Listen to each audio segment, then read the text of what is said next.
Assalamualaikum warahmatullahi wabarakatuh. Selamat pagi, siang, sore, ataupun malam buat teman-teman semua yang menonton video ini. Di video ini, saya akan menjelaskan tentang hipersensitivitas tipe 3 yang disusun oleh kelompok 5. Ada Anita, Dahlia, Ilham, Merlin, dan juga Reksa.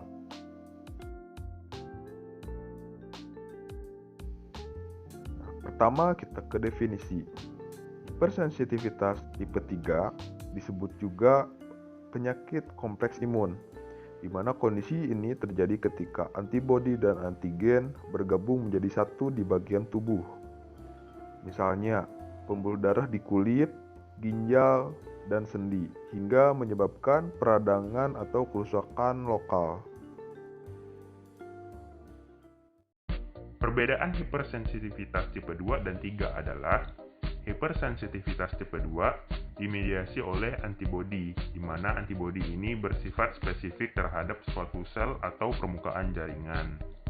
Sedangkan pada hipersensitivitas tipe 3, kerusakan jaringan dapat terjadi di semua jaringan, tergantung di jaringan mana kompleks imun tersebut terdeposit.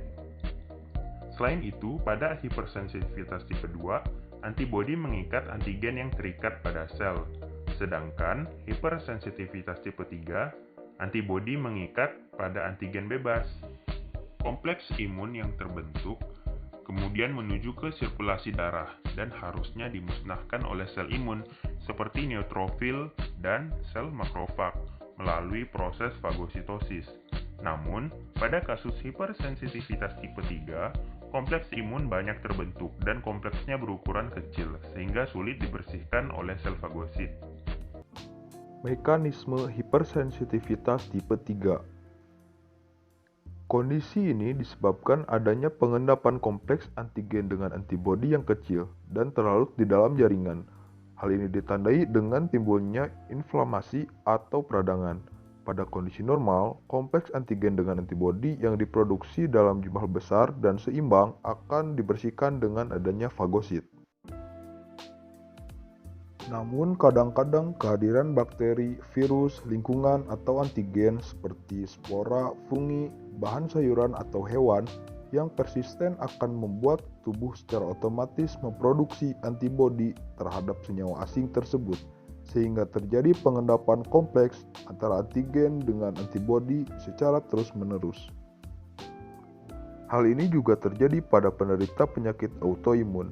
Pengendapan kompleks antigen antibodi tersebut akan menyebar pada membran sekresi aktif dan di dalam saluran kecil, sehingga dapat mempengaruhi beberapa organ seperti kulit, ginjal, paru-paru, sendi, atau dalam bagian koroid, pleksus otak.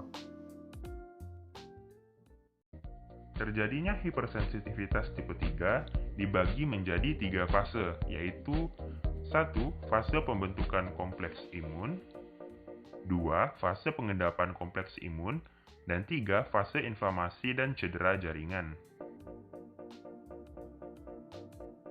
Fase pertama yaitu pembentukan kompleks imun. Antigen dapat berasal dari luar tubuh yang disebut dengan antigen eksogen. Contohnya seperti protein yang dihasilkan oleh patogen saat terjadi infeksi. Dan antigen yang berasal dari dalam tubuh disebut dengan antigen endogen, seperti glikoprotein dan DNA. Antibodi dapat mendeteksi antigen dan akan berikatan dengan antigen sehingga terbentuklah kompleks imun. Nah, terbentuknya kompleks imun inilah yang disebut dengan fase 1. Kemudian, fase kedua yaitu pengendapan kompleks imun.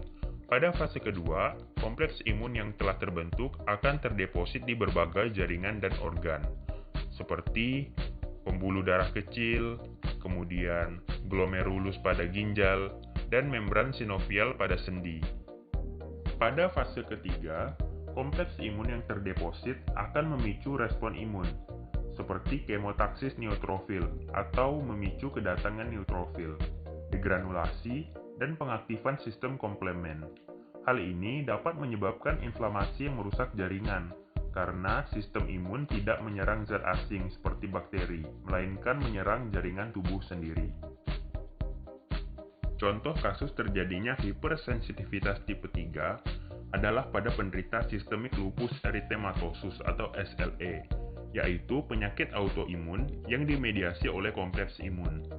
Pada penderita SLE, sistem imun menyerang sel antigen, yaitu DNA atau RNA pada inti sel. Sinar UV dan paparan asap rokok dapat menyebabkan kerusakan pada sel, sehingga sel melakukan apoptosis atau bunuh diri. Pada saat terjadi apoptosis, sel pecah sehingga isinya berhamburan. Akibatnya, fragmen inti sel yang berisi DNA terpapar keluar dan dapat masuk ke dalam sirkulasi darah. Seharusnya, sisa pecahan sel ini akan dibersihkan oleh sel fagosit. Namun pada beberapa individu, sel fagosit ini tidak bekerja dengan baik, sehingga terdapat sisa fragmen sel yang tidak dibersihkan, seperti fragmen inti sel. Fragmen inti sel yang tersisa ini melayang di dalam tubuh dan dianggap sebagai antigen, yang disebut dengan antigen inti sel atau nuklear antigen. Pada penderita SLE, nuklear antigen dianggap sebagai asing sehingga memicu respon imun. Sehingga sel imun, khususnya sel B plasma, akan menghasilkan antibodi terhadap antigen ini, yang disebut dengan antibodi antinuklear atau ANA. ANA akan mengikat fragmen inti sel, sehingga akan terbentuk kompleks antibodi antigen atau kompleks imun. Inilah yang disebut dengan fase 1. Kompleks antibodi antigen ini kemudian beredar dalam darah dan dapat terdeposit dalam berbagai jaringan tubuh, seperti kulit, pembuluh darah, glomerulus pada ginjal, dan membran sinovial di sendi. Inilah yang disebut dengan fase 2. Kompleks imun yang besar dapat dengan mudah dimusnahkan melalui fagositosis. Namun, membasmi kompleks imun yang kecil dan menempel pada jaringan tidaklah mudah karena dapat lolos dari proses fagositosis, sehingga diperlukan pengaktifan sistem komplement.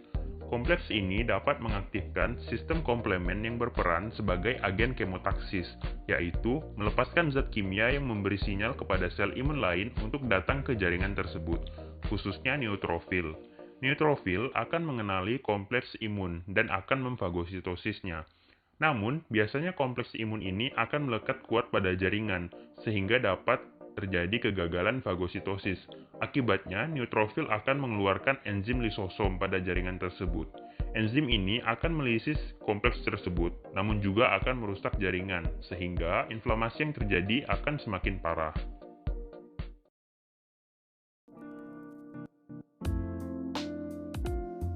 Pada kasus hipersensitivitas tipe 3, umumnya diberikan pengobatan atau terapi dengan antihistaminika yang merupakan zat yang dapat mengurangi atau menghalangi efek histamin terhadap tubuh dengan jalan memblok reseptor histamin.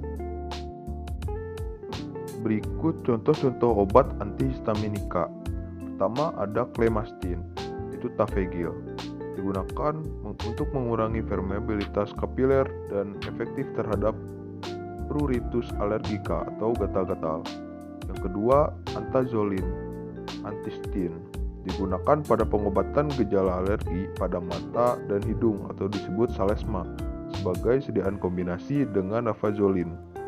Yang ketiga ada tripelenamin atau tripel, digunakan sebagai krim 2% pada gatal-gatal akibat alergi terhadap sinar matahari, serangga, dan lain-lain. 4. Ada ebastin atau kestin, khususnya digunakan pada rinitis alergi kronis.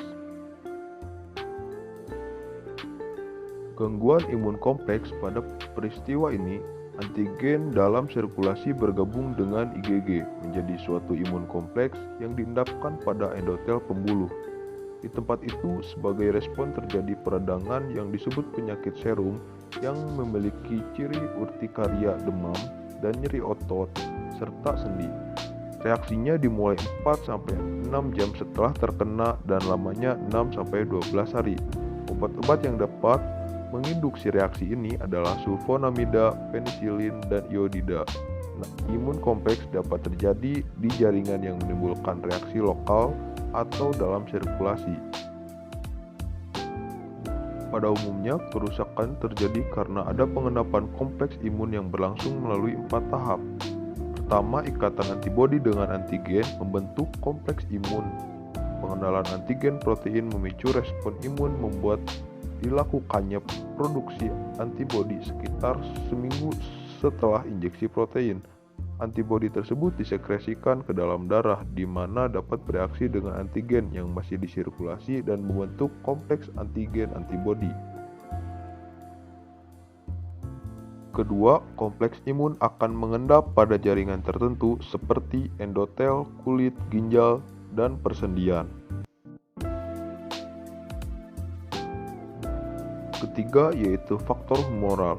Seperti komplement dan enzim fagosit, seluler akan berkumpul di daerah pengendapan, berlangsung kerusakan jaringan oleh faktor humoral dan seluler. Keempat, organ darah tersaring pada tekanan tinggi untuk membentuk cairan lain seperti urin dan cairan sinovial, lebih sering terserang sehingga meningkatkan kejadian kompleks imun pada glomerulus dan sendi. Kesimpulan dari hipersensitivitas tipe 3 merupakan hipersensitivitas kompleks imun. Hal ini disebabkan adanya pengendapan kompleks antara antigen dengan antibodi yang kecil dan terlalu di dalam jaringan. Hal ini ditandai dengan timbulnya inflamasi atau peradangan. Pada kondisi normal, kompleks antigen dengan antibodi yang diproduksi dalam jumlah besar dan seimbang akan dibersihkan dengan adanya fagosit. Pada kasus hipersensitivitas tipe 3, umumnya diberikan pengobatan atau terapi dengan antihistaminika yang merupakan zat yang dapat mengurangi atau menghalangi efek histamin terhadap tubuh dengan jalan memblok reseptor histamin. Sekian penyampaian dari video ini. Terima kasih. Wassalamualaikum warahmatullahi wabarakatuh.